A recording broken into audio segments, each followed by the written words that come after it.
എല്ലാവർക്കും നമസ്കാരം. ഞാൻ Ramakrishnan TB, SEBI registered research അനലിസ്റ്റാണ്. ഈ പോഡ്കാസ്റ്റ് കേട്ടതിന് ശേഷം ഡിസ്ക്ലെയിമർ കൂടി വായിച്ചു നോക്കണമെന്ന് താല്പര്യപ്പെടുന്നു.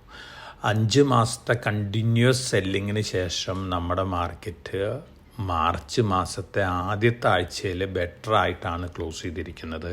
അതോടൊപ്പം തന്നെ അമേരിക്കൻ മാർക്കറ്റുകൾ നോക്കുകയാണെങ്കിൽ കഴിഞ്ഞ ആഴ്ചയിൽ വീക്ക് ടു വീക്ക് നോക്കുകയാണെങ്കിൽ കണ്ടിന്യൂസ് 3rd വീക്ക് ലോസിലാണ് ക്ലോസ് ചെയ്തിരിക്കുന്നത്. വെള്ളിയാഴ്ച സ്ലൈറ്റ്ലി ബെറ്റർ ആയിരുന്നു, എന്നിരുന്നാലും 3 ആഴ്ച കണ്ടിന്യൂസ് ആയിട്ടാണ് അമേരിക്കൻ മാർക്കറ്റുകൾ വീക്ക് ക്ലോസിങ് നടത്തിയിട്ടുള്ളത്. ഇതിന് പ്രധാനപ്പെട്ട കാരണം ട്രംപിൻ്റെ താരിഫ് റിലേറ്റഡ് അനൗൺസ്മെൻറ്റുകളും അതുപോലെ തന്നെ ചൈനയിലെ ഡീപ് സീക്കിന് ശേഷം ഉണ്ടായിട്ടുള്ള ആർട്ടിഫിഷ്യൽ ഇൻ്റലിജൻസ് രംഗത്തുള്ള ന്യൂസ് ഫ്ലോസ് അമേരിക്കൻ ടെക്നോളജി കമ്പനികളെ വലിയ രീതിയിൽ നെഗറ്റീവായിട്ട് ഇമ്പാക്റ്റ് ചെയ്തിട്ടുണ്ട്.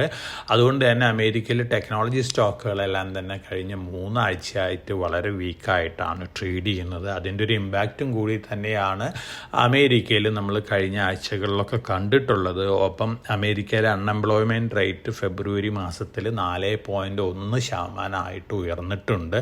ഇത്തരത്തിലുള്ള ന്യൂസ് ഫ്ലോസും അതുപോലെ തന്നെ ട്രംപിൻ്റെ താരിഫ് അനൗൺസ്മെൻറ്റുകളൊക്കെയാണ് മാർക്കറ്റിൽ, പ്രത്യേകിച്ച് അമേരിക്കൻ മാർക്കറ്റിൽ വലിയ രീതിയിലുള്ള വൊളാറ്റിലിറ്റി ഒക്കെ ഉണ്ടാക്കിക്കൊണ്ടിരിക്കുന്നത്. S&P 500 വിക്സ് നോക്കുകയാണെങ്കിൽ 23.37 ക്ലോസ് ചെയ്തിരിക്കുന്നത്. ഇത് ഇൻഡിക്കേറ്റ് ചെയ്യുന്നത് അമേരിക്കൻ മാർക്കറ്റുകളിൽ വീണ്ടും വലിയ രീതിയിലുള്ള വൊളാറ്റിലിറ്റി ഒക്കെ എക്സ്പെക്റ്റ് ചെയ്യാം എന്ന തരത്തിലുള്ളൊരു ഇൻഡിക്കേഷനാണ്. അതുകൊണ്ട് തന്നെ നമ്മളെ സംബന്ധിച്ച് ഗ്ലോബലി ഒരു വൊളാറ്റിലിറ്റി ഒക്കെ എക്സ്പെക്റ്റ് ചെയ്യാം. നമ്മൾ യൂറോപ്യൻ മാർക്കറ്റുകൾ നോക്കുകയാണെങ്കിൽ കഴിഞ്ഞ ആഴ്ച മിക്സഡ് ക്ലോസിംഗ് ആയിരുന്നു. ഏഷ്യൻ മാർക്കറ്റുകൾ വീക്ക് ക്ലോസിംഗ് ആയിരുന്നു, വീക്ക് ടു വീക്ക്. അതേസമയം ഇന്ത്യൻ മാർക്കറ്റുകൾ വീക്ക് ടു വീക്ക് അതുപോലെ തന്നെ 5 മാസത്തിന് ശേഷം ബെറ്റർ ആയിട്ടാണ് ക്ലോസ് ചെയ്തിരിക്കുന്നത്. കഴിഞ്ഞ ആഴ്ചയിൽ നമ്മുടെ മാർക്കറ്റ് നിഫ്റ്റിയും സെൻസസ് ഒക്കെ വീണ്ടും ഒരു റീസെൻറ്റ് ലോ ഹിറ്റ് ചെയ്തിരുന്നു, പക്ഷേ അതിന് ശേഷം നല്ല റീബൗണ്ടാണ് കണ്ടിട്ടുള്ളത്. അതോടൊപ്പം തന്നെ നമ്മൾ കമോഡിറ്റി നോക്കുകയാണെങ്കിൽ കഴിഞ്ഞ ആഴ്ചയിലെ എല്ലാ കമോഡിറ്റികളും എക്സെപ്റ്റ് ബ്രൻഡ് ക്രൂഡ് ഓയിലും അയൺ ഓർ ഒഴികെ എല്ലാ കമോഡിറ്റികളും ബെറ്റർ ആയിട്ട് തന്നെയാണ് ക്ലോസ് ചെയ്തിരിക്കുന്നത്. ഗോൾഡും ബെറ്റർ ആയിട്ട് തന്നെയാണ് ക്ലോസ് ചെയ്തിരിക്കുന്നത്. $2,911 പെർ ഔൺസിനാണ് വെള്ളിയാഴ്ച ഗോൾഡ് ക്ലോസ് ചെയ്തിരിക്കുന്നത്. സിൽവർ $32.8 പെർ ഔൺസിനാണ് ഏപ്രിൽ ഫ്യൂച്ചേഴ്സ് ക്ലോസ് ചെയ്തിരിക്കുന്നത്. കോപ്പർ, സിങ്ക്, അലുമിനിയം ഒക്കെ നല്ല രീതിയിൽ മുന്നേറിയിട്ടുണ്ട്. അതേസമയം ബ്രൻഡ് ക്രൂഡ് ഓയിൽ $70.4 പെർ ബാരലിനാണ് വെള്ളിയാഴ്ച ക്ലോസ് ചെയ്തിരിക്കുന്നത്. അയണോറും താഴെയാണ് ക്ലോസ് ചെയ്തിരിക്കുന്നത്. ഇന്ത്യൻ റുപ്പിയുടെ കാര്യം എടുക്കുകയാണെങ്കിൽ വീക്ക് ടു വീക്ക് നോക്കുകയാണെങ്കിൽ റുപ്പി ബെറ്റർ ആയിട്ടാണ് US ഡോളറിന് അഗൻസ്റ്റ് ആയിട്ട് ക്ലോസ് ചെയ്തിട്ടുള്ളത്. 86.92 രൂപ പെർ ഡോളറാണ് വെള്ളിയാഴ്ചയിലത്തെ ക്ലോസിംഗ് റേറ്റ്. ഇത് തീർച്ചയായിട്ടും നമ്മളെ സംബന്ധിച്ച് സ്ലൈറ്റ്ലി പോസിറ്റീവ് ഇമ്പാക്റ്റ് ഉണ്ടാക്കുന്ന ന്യൂസാണ്.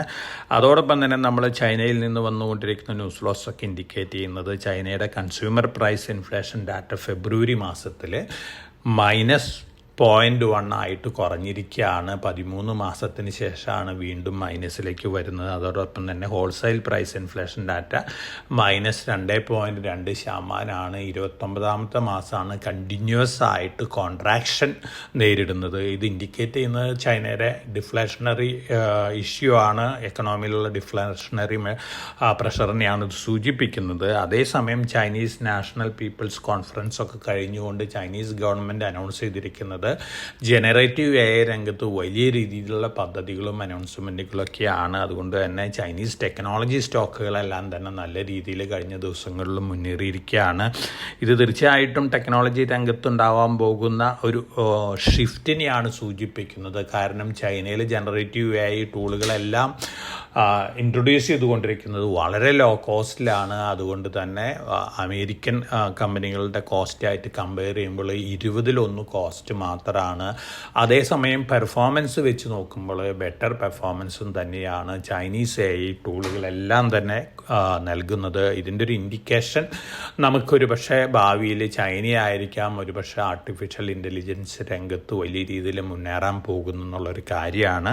ഒപ്പം ക്വാണ്ടം കമ്പ്യൂട്ടിംഗ് രംഗത്തും സ്പെൻഡ് ചെയ്യുന്നത് നോക്കിക്കഴിഞ്ഞാൽ ചൈന $15 ബില്യൺ സ്പെൻഡ് ചെയ്തുകൊണ്ടിരിക്കുന്നത്, അമേരിക്ക $5 ബില്യൺ ആണ്, ഇന്ത്യ സ്പെൻഡ് ചെയ്യുന്ന അറൗണ്ട് $0.8 ബില്യൺ ആണ്. അപ്പോൾ ചൈനയുടെ സുപ്രീമസി ടെക്നോളജി രംഗത്ത്, പ്രത്യേകിച്ച് ജനറേറ്റീവ് ആർട്ടിഫിഷ്യൽ രംഗത്ത് വലിയ രീതിയിൽ മുന്നേറ്റം ഉണ്ടാക്കുമെന്നുള്ളൊരു കാര്യം തന്നെയാണ്. പക്ഷേ ചൈനയുടെ ഈ ജനറേറ്റീവ് AI ടൂളുകളെല്ലാം തന്നെ മറ്റ് രാജ്യങ്ങളെ സംബന്ധിച്ച് വളരെ പോസിറ്റീവ് ഇമ്പാക്റ്റ് ഉണ്ടാക്കുന്ന കാര്യങ്ങളാണ്. കാരണം വളരെ ലോ കോസ്റ്റിൽ ജനറേറ്റീവ് AI ടൂളുകൾ ഉണ്ടാക്കാനായിട്ട് മറ്റ് രാജ്യങ്ങളിലെ കമ്പനികൾക്ക് സാധിക്കും. കോസ്റ്റ് എഫക്റ്റീവ് ആയിട്ട് കോർപ്പറേറ്റ് സൊല്യൂഷൻസ് ഉണ്ടാക്കാനായിട്ട് സാധിക്കും. തീർച്ചയായിട്ടും ഇന്ത്യ പോലുള്ള രാജ്യങ്ങളിലുള്ള മീഡിയം സ്മോൾ എൻ്റർപ്രൈസസുകളെ സംബന്ധിച്ചൊക്കെ പോസിറ്റീവ് ആയിട്ടുള്ളൊരു ന്യൂസ് തന്നെയാണ്. ചൈനയുടെ ആദ്യത്തെ 2 മാസത്തെ എക്സ്പോർട്ട് ഫിഗർ നോക്കുകയാണെങ്കിൽ $540 ബില്യൺ ആണ് ജനുവരി ഫെബ്രുവരി മാസത്തിൽ.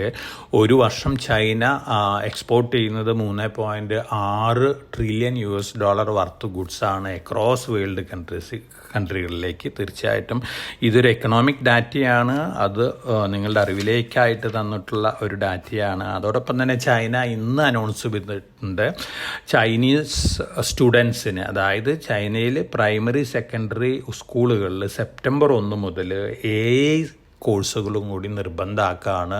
ഒരു വർഷം 8 മണിക്കൂർ തീർച്ചയായിട്ടും ഇത്തരത്തിലുള്ള കോഴ്സുകൾ അറ്റൻഡ് ചെയ്തിരിക്കണം, സ്മോൾ കിഡ്സ് തൊട്ട് എന്നുള്ളൊരു അനൗൺസ്മെൻറ്റ് നടത്തിയിട്ടുണ്ട്. തീർച്ചയായിട്ടും വളരെ പോസിറ്റീവാണ്.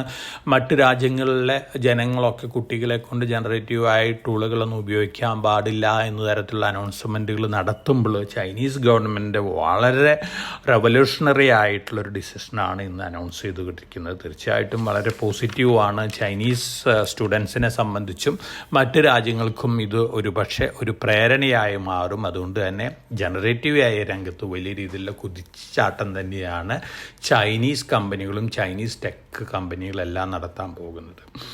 അതോടൊപ്പം തന്നെ നമ്മൾ മറ്റ് ന്യൂസ് ഫ്ലോസ് ഒക്കെ നോക്കുകയാണെങ്കിൽ ടെക്നോളജിയുടെ ഒരു ഇമ്പാക്റ്റ് കാർ ഡീലർഷിപ്പുകളെയൊക്കെ ബാധിക്കാൻ പോവുകയാണ്. വോൾസ് വാഗൻ 2027 മുതൽ വെർച്വൽ ഷോറൂമുകളിലൂടെയാണ് വണ്ടികൾ വിൽക്കാൻ പോകുന്നത്. ഡയറക്റ്റ് ടു കസ്റ്റമറാണ് അവർ പ്ലാൻ ചെയ്യുന്നുള്ള റിപ്പോർട്ടുകളുണ്ട്. ഇത് എക്സിസ്റ്റിംഗ് കാർ ഡീലർഷിപ്പുള്ള ബിസിനസ്സിലുള്ള കമ്പനികളെ സംബന്ധിച്ചൊക്കെ നെഗറ്റീവാണ്. പക്ഷേ അത് എത്രത്തോളം പ്രാക്ടിക്കലായിട്ട് ഇംപ്ലിമെൻ്റ് ചെയ്യുന്നുള്ള കാര്യം നമുക്ക് പറയാനായിട്ട് സാധിക്കില്ല. അതോടൊപ്പം തന്നെ ജപ്പാനിലെ ഹോട്ടലുകളിൽ 70% വർക്കേഴ്സ് ഇപ്പോൾ റോബോട്ടുകളാണ്, സർവീസ് റോബോട്ടുകളാണ്. മാൻ പവർ ഷോർട്ടേജ് ആണ് ഇതിനൊരു പ്രധാനപ്പെട്ട കാരണം. പക്ഷേ ഇത് വൈൽഡ് ഓവർ ഇത്തരത്തിലുള്ളൊരു കൾച്ചർ സ്പ്രെഡ് ചെയ്യാനുള്ള സാധ്യതകളാണ് കാണുന്നത്.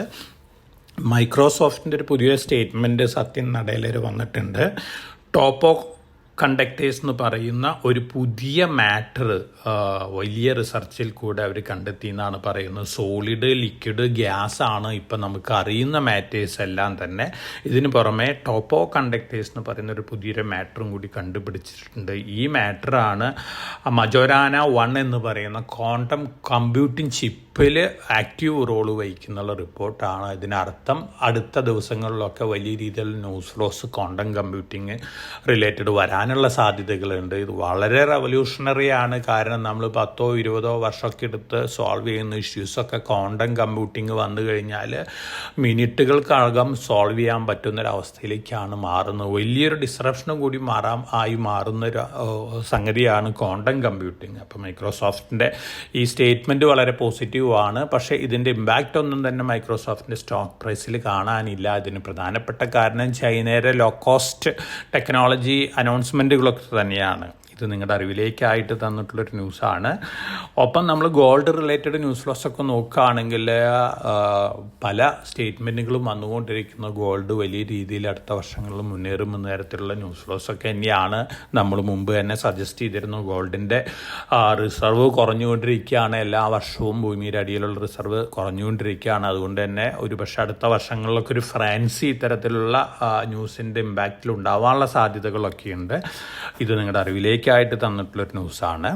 ഇനി ഇന്ത്യയിൽ 2026 തൊട്ട് 2030 വരെ 115 ലക്ഷം കോടി മുതൽ 125 ലക്ഷം കോടി രൂപ വരെ വേണ്ടി വരുന്നതാണ് പറയുന്നത്. കോർപ്പറേറ്റ് നീഡ്സ് ആയിട്ട് ക്യാപിറ്റൽ എക്സ്പെൻഡിച്ചർ, വർക്കിംഗ് ക്യാപിറ്റൽ, അതുപോലെ തന്നെ NBFC ഫണ്ടിങ്, ഇതിനൊക്കെയാണ് ഏറ്റവും കൂടുതൽ തുക ആവശ്യമായിട്ടുള്ളത്. തീർച്ചയായിട്ടും ഇത് ഇന്ത്യയിലെ ഫിനാൻഷ്യൽ സെക്ടറിനെ സംബന്ധിച്ചുള്ളൊരു പോസിറ്റീവ് ന്യൂസാണ്. പ്രത്യേകിച്ച് ടോപ്പ് റേറ്റഡ് NBFCs ബാങ്കുകളെ സംബന്ധിച്ചൊക്കെ പോസിറ്റീവായിട്ടുള്ള ന്യൂസാണ്. കണ്ടിന്യൂസ് ആയിട്ട് ക്രെഡിറ്റ് അവൈലബിലിറ്റിയും ഡിമാൻഡൊക്കെ ഉണ്ടാവും. അതുകൊണ്ട് തന്നെ ഫിനാൻഷ്യൽ സെക്ടർ നല്ല രീതിയിൽ മുന്നേറാനുള്ള സാധ്യതകൾ തന്നെയാണ് കാണുന്നത്. യൂറോപ്പിൽ വലിയ രീതിയിൽ ഡിഫൻസ് സ്പെൻഡിങ് ആണ് വരുന്നത്. യൂറോപ്പിലത്തെ ഡിഫൻസ് കമ്പനികളെല്ലാം തന്നെ വലിയ മുന്നേറ്റമാണ് കഴിഞ്ഞ ആഴ്ചകളിലൊക്കെ നടത്തിയിട്ടുള്ളത്. തീർച്ചയായിട്ടും ഇത് ഇന്ത്യൻ ഡിഫൻസ് കമ്പനികളെ സംബന്ധിച്ച് വളരെ പോസിറ്റീവാണ്. എക്സ്പോർട്ട് രംഗത്തുള്ള കമ്പനികൾക്ക് പോസിറ്റീവാണ്. അതുകൊണ്ട് തന്നെ നമ്മുടെ ഡിഫൻസ് രംഗത്തുള്ള സ്റ്റോക്കുകളിലൊക്കെ ഉള്ള ഒരു സെല്ലിംഗ് പ്രഷർ കുറയാനുള്ള സാധ്യതകളുണ്ട്. മറിച്ച് ഡിഫൻസ് സെക്ടർ രംഗത്തുള്ള പല കമ്പനികളും ഒരുപക്ഷെ സ്ലോലി മുന്നേറാനുള്ള സാധ്യതകളാണ് കാണുന്നത്. അങ്ങനെ നോക്കുകയാണെങ്കിൽ നമ്മുടെ ഡിഫൻസ് രംഗത്തുള്ള Bharat electronics, Bharat dynamics limited, HAL, data patterns, Zen technology, Paras defence, solar industries, അതുപോലെ തന്നെ എടുത്തു പറയേണ്ട ഒരു കമ്പനിയാണ് കഴിഞ്ഞ വർഷം ലിസ്റ്റിങ്ങിന് വന്ന ആസാദ് എഞ്ചിനീയറിംഗ്. വലിയ ഓർഡേഴ്സാണ് ഈ കമ്പനി നേടിയിട്ടുള്ളത്. അപ്പോൾ ഇത്തരത്തിലുള്ള കമ്പനികളെ സംബന്ധിച്ചൊക്കെ വളരെ പോസിറ്റീവായിട്ടുള്ള ന്യൂസാണ് യൂറോപ്പിൽ നിന്ന് വന്നുകൊണ്ടിരിക്കുന്ന ന്യൂസ് ഫ്ലോസ് എല്ലാം തന്നെ. ഭാരത് ഫോർജിൻ്റെ സബ്സിഡറി കല്യാണി പവർ ട്രെയിൻ കോംബാൽ ഇലക്ട്രോണിക്സ് ആയിട്ട് തൈവാനിലത്തെ കമ്പനിയാണ് ഒരു ടൈപ്പിൽ എത്തിയിട്ടുണ്ട്. X86 പ്ലാറ്റ്ഫോം സെർവേഴ്സ് ഇന്ത്യയിൽ നിർമ്മിക്കാനാണ്. തീർച്ചയായിട്ടും ധാരാളം ഡൈവേഴ്സിഫൈഡ് ആക്ടിവിറ്റീസ് ഉള്ളൊരു കമ്പനിയാണ് ഭാരത് ഫോർജ്. ഭാരത് ഫോർജിനെ സംബന്ധിച്ച് ഈ ന്യൂസ് വളരെ പോസിറ്റീവാണ്. പവർ ഗ്രിഡിന് ആന്ധ്രയിൽ നിന്ന് വലിയൊരു ഓർഡറും കൂടി ലഭിച്ചിരിക്കുകയാണ്. തീർച്ചയായിട്ടും പവർ ഗ്രിഡിന് കഴിഞ്ഞ കുറേ ആഴ്ചകളായിട്ട് നല്ല രീതിയിൽ ഓർഡർ ബാഗിങ് ന്യൂസ് ഉണ്ട്. അതിൻ്റെ ഒരു ഇമ്പാക്റ്റ് ഒന്നും തന്നെ ഈ സ്റ്റോക്ക് പ്രൈസിൽ ഇതുവരെ ദൃശ്യമായിട്ടില്ല. അതിന് പ്രധാനപ്പെട്ട കാരണം മാർക്കറ്റിൻ്റെ സെൻറ്റിമെൻ്റ് തന്നെയാണ്. ഒപ്പം ടാറ്റ പവറിന് ആന്ധ്രാപ്രദേശിൽ 7 ഗിഗാവാട്ട് റിന്യൂവബിൾ എനർജി പ്രൊജക്റ്റ് തുടങ്ങാനുള്ള ഒരു അനുമതിയും കൂടി ലഭിച്ചിട്ടുണ്ട്. 49,000 കോടി രൂപയാണ് അവർ സ്പെൻഡ് ചെയ്യാൻ പോകുന്നത്. റിന്യൂവബിൾ എനർജി രംഗത്ത് ഉള്ള ടാറ്റ പവറിനെ സംബന്ധിച്ച് പോസിറ്റീവായിട്ടുള്ള ന്യൂസാണ്. ഒപ്പം നമ്മൾ മാർക്കറ്റിലെ സെൽ ഓഫിനൊക്കെ ശേഷം നോക്കുകയാണെങ്കിൽ ധാരാളം സ്റ്റോക്കുകൾ ഓപ്പർച്യൂൺ ടൈമാണ് ഇൻവെസ്റ്റേഴ്സിന്. നമ്മൾ ബിസിനസ് പ്രപ്പോസൽസും അതുപോലെ തന്നെ ബിസിനസ് ആക്ടിവിറ്റീസും അതുപോലെ തന്നെ മറ്റ് പാരാമീറ്റേഴ്സൊക്കെ നോക്കുകയാണെങ്കിൽ ധാരാളം സ്റ്റോക്കുകൾ ഇൻവെസ്റ്റേഴ്സിന് അവൈലബിൾ ആണ്. HFCL, അതുപോലെ തന്നെ ആഫ്കോൺ ഇൻഫ്രാസ്ട്രക്ചർ, അലീവസ് ലൈഫ് എന്ന് പറയുമ്പോൾ പഴയ ഗ്ലെൻമാർക്ക് ലൈഫ് സയൻസ് ആണ്. അതുപോലെ തന്നെ batta, NCC, Welspun corp, Welspun speciality solutions, Welspun enterprises, ഇത്തരത്തിലുള്ള സ്റ്റോക്കുകളൊക്കെ വളരെ അട്രാക്റ്റീവ് ലെവലിലാണ് ട്രേഡ് ചെയ്യുന്നത്. അതോടൊപ്പം തന്നെ ധാരാളം ലാർജ് ക്യാപ്പ്, മിഡ് ക്യാപ്പ് ഓഹരികളും അട്രാക്റ്റീവ് ലെവലിലൊക്കെ ട്രേഡ് ചെയ്യുന്നുണ്ട്. അപ്പോൾ ഇത്തരത്തിലുള്ള സ്റ്റോക്കുകളൊക്കെ ലോങ് ടേം പോയിൻ്റ് ഓഫ് വ്യൂവിൽ തങ്ങളുടെ റിസ്ക് ടേക്കിംഗ് കപ്പാസിറ്റിക്ക് അനുസരിച്ച് ഇൻവെസ്റ്റേഴ്സിന് ലോങ് ടേം ഇൻവെസ്റ്റ്മെൻ്റ് ആയിട്ട് കൺസിഡർ ചെയ്യാവുന്നതാണ്. അതോടൊപ്പം തന്നെ LG എക്യുപ്മെൻറ്റ് ധാരാളം ഇന്നോവേഷൻസ് എപ്പോഴും അനൗൺസ് ചെയ്യുന്നൊരു കമ്പനിയാണ്. ഇന്നോവേറ്റീവ് ആയിട്ടുള്ള പല അനൗൺസ്മെൻറ്റുകളും നടത്തിയിട്ടുണ്ട്. അപ്പോൾ LG എക്യുപ്മെൻറ്റും ഒരു പ്രോബബിൾ വിന്നറാണ് ഗോയിങ് ഫോർവേഡ്. കല്യാൺ ജുവല്ലേഴ്സിന് ശബരിമലയിലെ ഗോൾഡ് കോയിൻസ് സപ്ലൈ ചെയ്യാനുള്ളൊരു ഓർഡറും കൂടി കിട്ടിയിട്ടുണ്ട്. GRT ജുവല്ലേഴ്സ് എന്ന് പറയുന്ന മറ്റൊരു ജുവല്ലറിയും കൂടി ഇതിൻ്റെ ഒപ്പമുണ്ട്. എന്നിരുന്നാലും കല്യാണിനെ സംബന്ധിച്ച് റീസെൻ്റായിട്ട് നല്ല സെല്ലിംഗ് പ്രഷർ നേരിട്ടൊരു കമ്പനിയാണ് കല്യാണ്. പക്ഷേ ഈ ന്യൂസ് നോക്കുകയാണെങ്കിൽ സ്ലൈറ്റ്ലി പോസിറ്റീവാണ്. കാരണം ശബരിമലയിൽ ധാരാളം ഭക്തർ വരുന്നൊരു സ്ഥലമാണ്. അതുകൊണ്ട് തന്നെ ധാരാളം സെയിൽസ് ഉണ്ടാകാനുള്ള ചാൻസസ് ഉണ്ട്. അപ്പോൾ ഇത്തരത്തിലുള്ള ന്യൂസ് ഫ്ലോസ് ഒക്കെയാണ് മാർക്കറ്റിലുള്ളത്. ഇനി ഈ മാസം പുണ്യമാസമാണ്, റമദാൻ നോമ്പാണ്. അപ്പോൾ ശരിയ ലോ പ്രകാരം ഇൻവെസ്റ്റ് ചെയ്യുന്ന ഇൻവെസ്റ്റേഴ്സിനെ സംബന്ധിച്ച് വളരെ ഓപ്പർച്യൂൺ ടൈമാണ് ഇന്ത്യൻ മാർക്കറ്റിലത്തെ സിറ്റുവേഷൻ. ശരിയ ലോ പ്രകാരം ഇൻവെസ്റ്റ് ചെയ്യുക എന്ന് പറയുമ്പോൾ ആൽക്കഹോളിൽ ഇൻവെസ്റ്റ് ചെയ്യില്ല, അതുപോലെ തന്നെ ഗാംബ്ലിംഗ് സ്റ്റോക്കുകളിൽ ഇൻവെസ്റ്റ് ചെയ്യില്ല, പോർക്ക് റിലേറ്റഡ് സ്റ്റോക്കുകളിൽ ഇൻവെസ്റ്റ് ചെയ്യില്ല, അതുപോലെ തന്നെ നോൺ ഹലാൽ സ്റ്റോക്കുകളിലും കൺവെൻഷണൽ ബാങ്കിങ്ങിലും ഇൻഷുറൻസിലും ഒന്നും ഇൻവെസ്റ്റ് ചെയ്യില്ല. മറിച്ച് ടോട്ടൽ ഡെറ്റ് അസറ്റിൻ്റെ 33% കമ്പനികളിലും അതുപോലെ തന്നെ interest bearing investment income total റവന്യൂവിൻ്റെ 5% താഴെയുള്ള കമ്പനികളിലും അതുപോലെ തന്നെ ക്യാഷും അതുപോലെ തന്നെ ഇൻട്രസ്റ്റ് ബെയറിംഗ് റിസീവബിൾസും ടോട്ടൽ അസറ്റിൻ്റെ 50% കമ്പനികളിലാണ് ശരിയ ലോ പ്രകാരം ഇൻവെസ്റ്റ് ചെയ്യാനായിട്ട് അനുവാദമുള്ളത്. അതുകൊണ്ട് തന്നെ ഈ രംഗത്തുള്ള സ്റ്റോക്കുകളിൽ ഒരു പക്ഷേ ഈ മാസം നല്ല രീതിയിലുള്ള മുന്നേറ്റമൊക്കെ കാണാനായിട്ട് സാധിക്കും. നമ്മൾ നിഫ്റ്റി 50യുടെ കാര്യം എടുക്കുകയാണെങ്കിൽ 18 സ്റ്റോക്കുകളുണ്ട്. നിഫ്റ്റി 50 ശരിയ ഇൻഡെക്സിലുള്ള സ്റ്റോക്കുകൾ. ഈ സ്റ്റോക്കുകൾ ഞാനൊന്ന് പറയാം. ONGC ഉണ്ട്, അതുപോലെ തന്നെ ഹീറോ മോട്ടോ കോർപ്പ് ഉണ്ട്, ഭാരത് പെട്രോളിയം ഉണ്ട്, സൺ ഫാർമസ്യൂട്ടിക്കൽസ് ഉണ്ട്, കോൾ ഇന്ത്യ ഉണ്ട്, ടാറ്റ കൺസൾട്ടൻസി ഉണ്ട്, അപ്പോളോ ഹോസ്പിറ്റൽസ് ഉണ്ട്, HCL ടെക്നോളജീസ് ഉണ്ട്, ട്രെൻഡ് ഉണ്ട്, Hindustan Unilever, UltraTech, Tata consumer product, doctor Reddy's, Cipla, Asian paints, Britannia, Nestle India, tech Mahindra, ഇത്തരത്തിലുള്ള സ്റ്റോക്കുകളാണ് 18 സ്റ്റോക്കുകൾ ശരിയ 50 ഇൻഡെക്സിലുള്ളത്. ഈ സ്റ്റോക്കുകളുടെ വാല്യുവേഷനൊക്കെ നോക്കുകയാണെങ്കിൽ long time point of view വളരെ അട്രാക്റ്റീവ് ലെവലിലാണ് മിക്കവാറും എല്ലാ സ്റ്റോക്കുകളും. അതിന് പുറമെ ശരിയ ഇൻഡെക്സിൽ ഇല്ലാത്ത സ്റ്റോക്കുകൾ നോക്കുകയാണെങ്കിൽ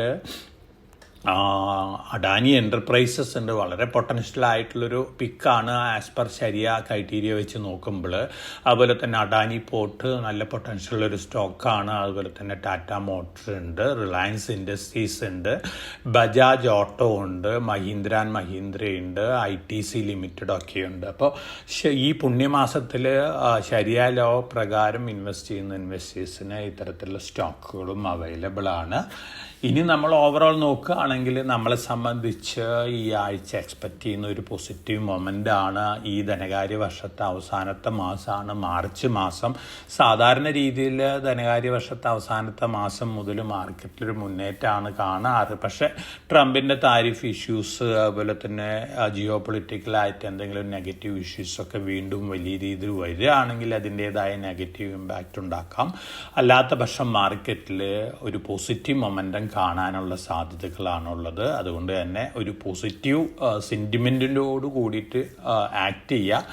ഒപ്പം നല്ല സ്റ്റോക്കുകൾ മാർക്കറ്റ് ഫർദർ താഴെ വീണ്ടും വരികയാണെങ്കിൽ ലോങ് ടൈം പോയിന്റ് ഓഫ് വ്യൂവിൽ ഇൻവെസ്റ്റ് ചെയ്യാനുള്ള ഒരു ഡിസിഷൻ എടുത്ത് മുന്നോട്ട് പോകുന്ന അത് നന്നായിരിക്കുന്നതാണ് എൻ്റെ ഒരു സജഷൻ. ഒപ്പം നമുക്ക് ധാരാളം ശരിയ റിലേറ്റഡ് മറ്റ് സ്മോൾ ക്യാപ്പ് മിഡ് ക്യാപ്പ് സ്റ്റോക്കുകളൊക്കെ ഉണ്ട്. Neyveli lignite corporation, national aluminium, അതുപോലെ തന്നെ Motherson Sumi, Aster Medicity, ഇത്തരത്തിലുള്ള സ്റ്റോക്കുകളൊക്കെ അട്രാക്റ്റീവ് വാല്യുവേഷനിലൊക്കെ അവൈലബിൾ ആണ്. അതോടൊപ്പം തന്നെ നമ്മുടെ കേരള ഗവൺമെൻറ് വലിയ രീതിയിലുള്ള അനൗൺസ്മെൻ്റ് ആണ് CPMൻ്റെ സ്റ്റേറ്റ് മീറ്റിങ്ങിന് ശേഷം അനൗൺസ് ചെയ്തിട്ടുള്ളത്. പ്രൈവറ്റൈസേഷന് വലിയ പ്രാമുഖ്യം കൊടുത്തുകൊണ്ടിരിക്കുകയാണ്.